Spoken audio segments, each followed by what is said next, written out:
ഇന്നും ഗസയിലെ മണ്ണ് രക്തത്താൽ തന്നെയാണ് കുതിർന്നു കിടക്കുന്നത്. 2023 ഒക്ടോബർ 7 മുതൽ തുടങ്ങിയ സംഘർഷം ഇന്ന് 2 വർഷം പിന്നിട്ടിരിക്കുന്നു.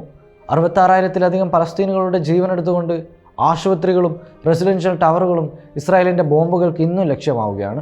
ജീവൻ രക്ഷിക്കാൻ വേണ്ടി പലായനം ചെയ്ത സ്ഥലങ്ങൾ പോലും യുദ്ധത്തിൻ്റെ ഇരയായി മാറുകയാണ്. ഇസ്രായേൽ സൈന്യം ഗസ സിറ്റി പിടിച്ചെടുക്കാനുള്ള ഗ്രൗണ്ട് ഓപ്പറേഷനുകൾ തീവ്രമാക്കിയിരിക്കുന്നു. ഞായറാഴ്ച ഗസയിലെ ഏറ്റവും വലിയ മെഡിക്കൽ കോംപ്ലക്സായ അൽ ഷിഫ ആശുപത്രി തകർക്കപ്പെട്ടു.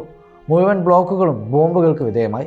ഭയന്നവശരായ രോഗികളും ജീവനക്കാരും സുരക്ഷിത സ്ഥലങ്ങളിലേക്ക് ഓടിപ്പോയി.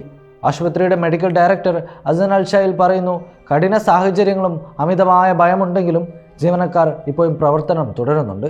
ഡോക്ടർമാർ ഇതിനെ ഭീതിതമായ കാഴ്ചകളെന്നാണ് വിശേഷിപ്പിച്ചത്. 100-ലധികം രോഗികൾക്ക് അടിയന്തര ചികിത്സ ആവശ്യമുണ്ട്. എന്നാൽ മരുന്നുകളുടെയും ഉപകരണങ്ങളുടെയും ക്ഷാമം ഇപ്പോഴും രൂക്ഷമാണ്. UN റിപ്പോർട്ടുകൾ പ്രകാരം സെപ്റ്റംബർ മാസത്തിൽ 30-ലധികം ആരോഗ്യ സംരക്ഷണങ്ങൾക്ക് നേരെയാണ് ഇസ്രായേലിൻ്റെ ആക്രമണങ്ങൾ ഉണ്ടായത്.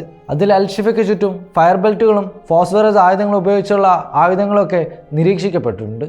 ഇസ്രായേൽ സൈനിക യൂണിറ്റുകൾ ആശുപത്രിയുടെ വടക്കും കിഴക്കും ഭാഗങ്ങളിൽ മുന്നേറിയിരിക്കുന്നു. സ്ഫോടക വസ്തുക്കൾ നിറച്ച വാഹനങ്ങളാണ് ചുറ്റും വിന്യസിച്ചിട്ടുള്ളത്. അതേസമയം ഗസ സിറ്റിയിലെ അൽ ഹലോ ആശുപത്രി ഷെല്ലാക്രമണത്തിനും വിധേയമായി. ക്യാൻസർ വാർഡും നവജാത ശിശു യൂണിറ്റും ഉൾപ്പെടുന്ന ഈ സാഹചര്യത്തിൽ 12 പ്രീമച്വർ ശിശുക്കൾ ചികിത്സയിലാണ്.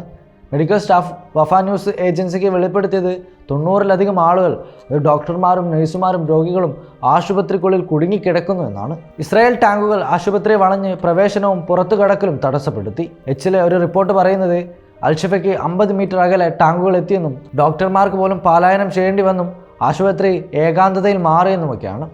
റെസിഡൻഷ്യൽ ഏരിയകളിലും ഈ ക്രൂരത തുടരുകയാണ്. ഞായറാഴ്ച മക്ക ടവർ എന്ന ബഹുനില കെട്ടിടം ബോംബെറിഞ്ഞു. Rimal, Sabra, port area, Beirut street തുടങ്ങിയ മേഖലകൾക്ക് ഒഴിപ്പിക്കൽ മുന്നറിയിപ്പിന് ശേഷം ആക്രമണം നേരിട്ടു. കഴിഞ്ഞ ആഴ്ചകളിൽ 50-ലധികം ബഹുനില കെട്ടിടങ്ങൾ നശിപ്പിക്കപ്പെട്ടു. ആയിരക്കണക്കിന് ആളുകൾ താമസിച്ചിരുന്ന ബ്ലോക്കുകളൊക്കെയും തകർത്തു.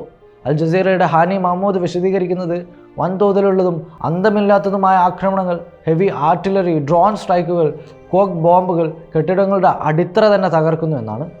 MSF അതായത് ഡോക്ടേഴ്സ് വിത്തൗട്ട് ബോർഡേഴ്സ് സെപ്റ്റംബർ 26-ന് തീവ്രമായ ആക്രമണങ്ങൾ കാരണം ഗസ സിറ്റിയിലെ പ്രവർത്തനങ്ങൾ നിർത്തിവെച്ചു. ഇസ്രായേലിൻ്റെ തുടർച്ചയായ ആക്രമണങ്ങൾ ഗസയെ ഒരു മനുഷ്യത്വരഹിത ഭൂമിയാക്കി മാറ്റുകയാണ്. ആശുപത്രികളും റെസിഡൻഷ്യൽ ഏരിയകളും അടിസ്ഥാന സൗകര്യങ്ങളെല്ലാം യുദ്ധത്തിൻ്റെ ലക്ഷ്യമായി. Way2Nikah.com, the exclusive Muslim matrimonial site.